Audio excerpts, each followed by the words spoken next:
안녕하세요. 상식이 돈이 되는 지식스쿨 쏨디입니다. 한국 연구진이 일을 냈습니다. 그것도 전 세계가 충격받을 정도로 크게 말이죠. 최근 코로나 사태로 바이오 시장은 빠르게 성장했고 K바이오가 전 세계에서 빛을 발하며 이미 수많은 나라에서 극찬을 하고 있습니다. 이제 한국은 전 세계 바이오 의약품을 생산하는 핵심 기지가 된 겁니다. 특히 국내 업체들은 대규모 설비와 높은 기술력을 보유한 데다 K방역으로 위상이 높아지면서 CDMO 분야에서 압도적인 실력을 보여주고 있는데요. 최근 잇따른 대형 계약 성사를 이루면서 매출이 급성장하고 있죠. 여기서 CDMO란 고객사로부터 바이오 의약품을 위탁 생산하는 것은 물론 의약품을 대량 생산할 수 있도록 세포주와 생산 공정을 개발하는 위탁 개발을 동시에 수행하는 사업 모델을 말합니다. 게다가 선제적으로 유럽 시장에 진출하면서 글로벌 바이오시밀러 시장을 주도적으로 이끌고 있습니다. 바이오시밀러는 오리지널 의약품의 복제약을 뜻하는데 기존 바이오 의약품과 효능은 비슷하지만 가격이 저렴하다는 장점이 있죠. 한국은 이 분야에서도 엄청난 실력을 통해 오리지널 바이오 의약품의 점유율을 넘어서는 등 압도적인 점유율을 보여주고 있을 정도로 그 어느 때보다 가파르게 성장하고 있습니다. 이렇게나 K바이오가 급격한 성장을 하고 있는 와중에도 국내 연구진은 끊임없는 연구를 통해 전 세계를 깜짝 놀라게 만드는 연구 결과를 발표했다고 하는데요. 그 어떤 나라에서도 밝혀내지 못했던 것이라는데 과연 무엇일까요? 영상 시작 전 좋아요와 구독 부탁드립니다. 그 연구는 바로 치매입니다. 여태까지 치매는 전 세계적으로 미지의 세계와 같다고 여겨졌었는데요. 특히 정확한 원인을 몰라 치료와 예방이 매우 어려웠었죠. 그런데 치매의 발병 원인과 원리를 한국의 연구팀이 세계 최초로 밝혀낸 겁니다. 기초과학연구원 인지 및 사회성연구단장 이창준과 전희정 선임연구원, 류훈 한국과학기술연구원 뇌과학연구소 단장팀은 치매 초기에 뇌 속에 비정상적인 뇌세포가 형성되는 과정에서 신경세포 사멸 현상과 치매가 발생한다는 사실을 밝히고 그 과정을 규명해 신경과학 분야 국제학술지 네이처 뉴로사이언스 16일자에 발표했습니다. 덕분에 이제 새로운 치매 치료제를 개발하는 데 큰 도움이 돼 치매도 어느 정도 이겨낼 수 있을 것으로 기대되는데요. 대표적인 퇴행성 뇌질환인 치매는 뇌 속 신경세포가 죽으면서 인지 능력의 쇠퇴가 일어납니다. 가장 흔한 치매는 알츠하이머 치매로 치매 환자의 3분의 2 이상을 차지하고 있죠. 하지만 발병하는 원인은 오리무중이었습니다. 그나마 뇌 속의 노폐물 단백질인 아밀로이드 베타나 타우 등이 끼는 게 원인이라는 가설이 유력했지만 단백질을 제거해도 종종 치매가 지속돼 이 가설은 진정한 원인은 아니라는 주장도 있었습니다. 이때 한국의 연구팀은 다른 원인에 눈을 돌린 겁니다. 뇌에는 신경세포 외에 별세포라는 또 다른 뇌세포가 존재하는데 평소에는 뇌의 상태를 항상 일정하게 유지하는 역할을 합니다. 하지만 독성물질을 만나면 크기가 커지고 가지가 많아지면서 수도 증가하고 기능이 변화됩니다. 이렇게 된 뇌세포를 반응성 별세포라고 하죠. 동물 실험 결과 반응성 별세포는 금세 원래 형태를 회복하는 경증과 변형이 심해 시간이 지나도 원래 상태로 돌아가지 않는 중증으로 나뉘는데 이 가운데 중증 반응성 별세포가 존재할 경우 뇌 속 신경세포가 죽고 치매가 일어난다는 사실을 확인했다고 합니다. 여기서 끝이 아니라 이 중증 반응성 별세포가 만들어지는 원인도 밝혔는데요. 별세포가 뇌 속 독성물질을 분해할 때 세포에 있는 모노아민 산화효소 B라는 단백질을 활성화시키는데 이 단백질이 독성물질인 과산화수소를 지나치게 많이 생산하면 중증 반응성 별세포를 만들고 세포 안에서 염증과 화학적 변화를 일으켜 결국 신경세포를 죽이는 것으로 나타나는 것입니다. 전희정 IBS 선임연구원은 독성물질 외에 스트레스, 뇌손상, 바이러스 감염 등에 의해서도 중증 반응성 별세포가 발생할 수 있고 이를 막으면 치매의 진행을 차단할 수 있다고 말했습니다. 이렇게 원인을 찾은 연구팀은 적합한 치료제도 개발할 계획입니다. 반응성 별세포를 진단해 치매를 조기 탐지하는 기술을 개발하고 반응성 별세포를 원래대로 되돌릴 수 있는 치료제를 개발할 계획인 겁니다. 또 파킨슨병, 뇌종양 등 반응성 별세포가 나타나는 다른 뇌질환에도 연구 결과를 적용해 한국이 뇌 관련 질병에서 고루고루 전 세계를 리드할 가능성이 아주 높아졌습니다. 그리고 사실 이미 한국은 이번 연구 결과 발표 전부터 치매 치료제에 관해서는 다른 글로벌 제약사들을 선도하고 있었는데요. 전 세계적으로 급속한 고령화로 치매 환자는 갈수록 증가하고 있지만 근본적으로 치매를 치료하는 약제는 아직 없습니다. 도네페질, 라바스티그민, 갈란타민, 메만틴 등 시중에 나온 치매 약제는 진행 증상을 늦추는 수준에 지나지 않죠. 다국적 제약사들은 수년간 수조 원을 들여 치매 치료제 개발을 주도해왔지만 임상 3상 단계에서 번번이 좌절을 맛봤습니다. 때문에 이미 오래전부터 수많은 글로벌 제약사들은 치매 치료제 개발을 포기했죠. 하지만 한국은 그런 수많은 해외 제약사들과 달랐습니다. 끝까지 포기하지 않았고 그 결과 치매 원인을 세계 최초로 규명한 것뿐만 아니라 3상을 앞두고 있는 치매 치료제들도 뛰어난 성과를 보이고 있습니다. 특히 한국의 젠백스앤카일과 일동제약이 두각을 보이고 있는데 젠백스앤카일은 알츠하이머병 치료제로 개발 중인 GV1001의 국내 3상을 앞두고 있고 일동제약도 ID2001 국내 3상의 속개를 준비하고 있습니다. 앞서 지난해 12월 젠백스앤카일은 GV1001의 국내 2상 결과 1차 평가 변수인 중증 장애 점수에서 대조군 대비 월등한 개선 효과를 보였고 2차 목표인 신경정신 행동검사, 알츠하이머병 일상생활 수행 능력 평가 등에서 탁월한 유의성을 확인했다고 발표했습니다. 이 결과를 기반으로 젠백스 측은 국내 3상 진입을 위해 임상 승인 신청서 제출을 준비하고 있습니다. 미국 2상도 승인받았지만 코로나19로 인해 일정이 다소 지연되고 있는 것으로 알려져 있죠. 한편 일동제약이 치매 신약으로 개발 중인 천연물 기반의 멀구슬나무 열매인 천련자 추출물을 주성분으로 하는데 알페세크레타아제라는 효소를 촉진해 베타 아밀로이드 생성을 억제하고 신경세포를 보호하는 기전을 가지고 있습니다. 그리고 지난해 8월 경증 알츠하이머병 환자 1,449명을 대상으로 한 대규모 3상 임상시험을 승인받았습니다. 이렇게 한국의 치료제들이 긍정적인 성과를 보이고 있죠. 이뿐만 아니라 한국은 미래 치매약이라 불리는 디지털 치료제 개발에도 박차를 가하고 있습니다. 디지털 치료제는 디지털 기술을 이용해 질병이나 장애를 예방, 관리, 치료하는 소프트웨어 의료기기로 제3세대 치료제로 주목받고 있죠. 물론 이 분야의 개발과 투자는 미국과 유럽이 앞서가고 있지만 한국의 경우 고령화 등에 따른 인지훈련이 필요한 실버 세대의 꾸준한 확대와 정부의 디지털 치료제 지원 표명이 이어지면서 활용도에 대한 기대가 높아지고 있는 상황인 겁니다.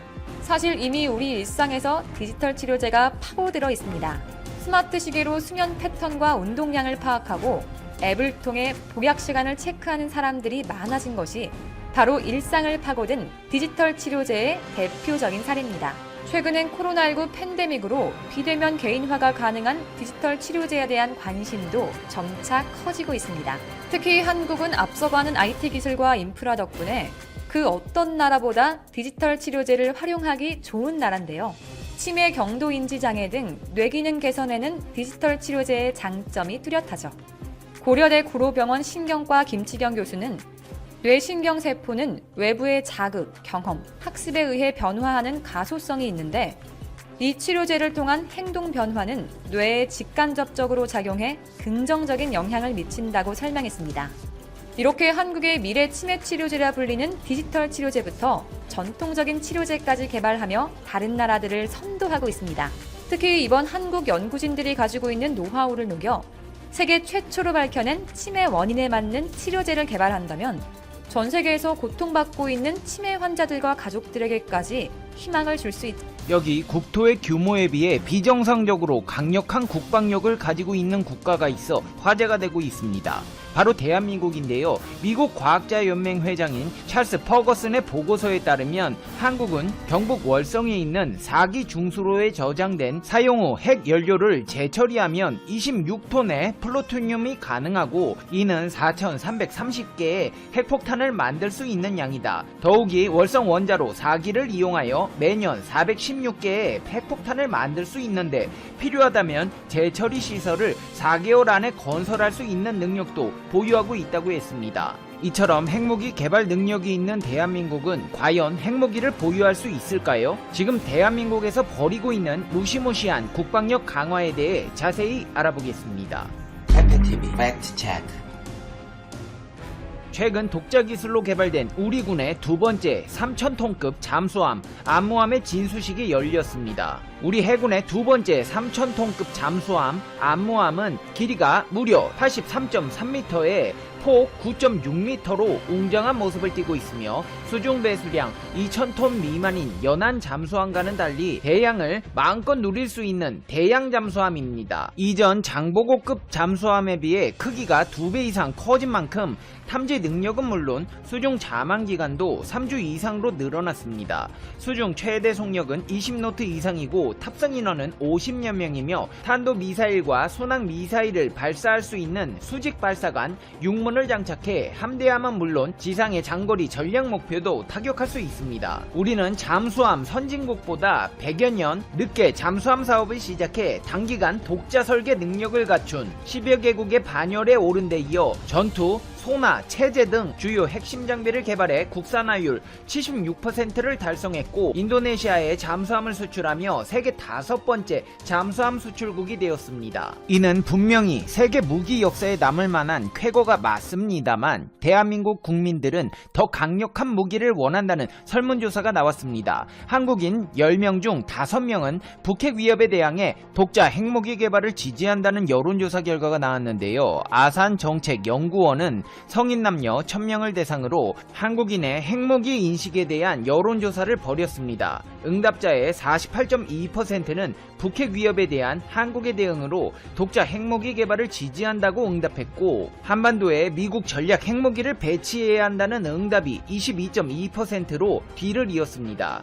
70%가 넘는 국민이 한국의 핵전력을 배치하는 것에 찬성한 것입니다. 현재 국방력이 충분하다고 응답한 사람의 4배에 달하는 수치입니다. 국방력이 충분하므로 핵무기는 필요 없다는 의견은 11.1%에 불과했습니다. 이와 같은 국민들의 민심을 반영해 실제로 정부에서는 핵추진 잠수함 사업에 재추진에 나서겠다고 밝혔는데요. 서욱 국방부 장관이 4,000톤급 잠수함의 건조를 재차 강조하고 나서 핵추진 잠수함 도입에 속도를 낼 것으로 보입니다. 특히 미국은 조 바이든이나 트럼프 누가 미국 대통령 당선인에 뽑힌다고 하더라도 동맹을 바탕으로 중국을 견제한다는 정책 기조를 보여 한국 정부가 강조하는 전략무기 3축 핵추진 잠수함 3만톤급 경항모 극초음속 미사일 추진에 힘을 실어줄 수 있다는 분석도 나오고 있습니다. 서 장관은 암모함 진수식 축사에서 머지않은 미래 우리 해군은 핵심 전력인 경항모와 함께 한국형 차기 구축함 4,000톤급 잠수함 등을 갖춘 선진 대양 해군으로 거듭날 것이라고 밝혔습니다. 지난 8월 국방부가 국방중기계획에서 4,000톤급 잠수함 건조 계획을 처음 공개한 데 이어 다시 한번 건조 의지를 대외적으로 공표한 셈입니다. 군 전문가들 사이에서는 4,000톤급 잠수함 건조 계획이 사실상 잠수함 발사 탄도미사일을 탑재한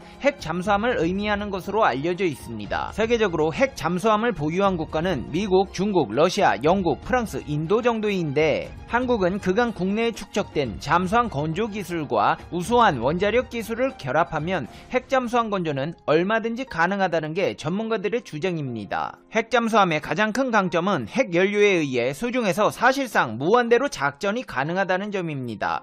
유사시 상대의 잠수함을 추적, 대응하는 능력이 강화될 수 있고 평균 시속도 30노트 정도로 디젤 잠수함과 비교해 월등히 빠른 것으로 알려졌습니다. 이런 대한민국의 국방력 강화에 발등에 불이 떨어진 국가가 있습니다. 바로 일본입니다. 서욱 국방부 장관이 핵잠수함 도입을 검토한다고 하자 일본 언론에서는 예민하게 반응했는데요. 한국의 정치인들, 국방 전문가들의 이런저런 말들은 있었지만 현역 국방부 최고 수뇌부가 직접 핵잠수함을 언급한 것은 예사롭지 않다는 것이 일본 언론의 반응입니다. 일본 최대 군사 전문 웹진 항공만능론은 핵잠수함 보유로 치닫는 한국, 드디어 국방부 장관까지 공개적으로 핵잠수함 보유 언급이라는 제목을 내놓으면서 불안감을 감추지 못했는데요. 그동안 한국이 핵추진 잠수함을 건조할 것이라는 얘기가 심심찮게 나왔지만 대부분 정부 관계자나 방위산업계 등의 정보를 바탕으로 한 언론의 추측성 보도만 나왔을 뿐이었다. 정부 관계자가 공식 석상에서 핵잠수함 건조 및 보유에 대해 언급한 것은 이번이 처음으로 한국의 핵잠수함 건조가 탄력을 받을 것이라고 보도했습니다. 보도했습니다. 그러면서 조만간 국방부 장관보다 책임있는 인사가 공개적으로 핵잠수함 건조에 대한 발언을 할 가능성이 높다면서 대통령의 핵잠수함 소유 선언에 대한 언급을 했습니다. 매체에서는 만일 한국이 수직발사관을 갖춘 핵잠수함 보유를 추진할 경우 일본은 어떤 대응을 취할 것인지에 대한 의구심을 드러내며 한국이 핵잠수함을 보유한다면 일본도 당연히 가져야겠지만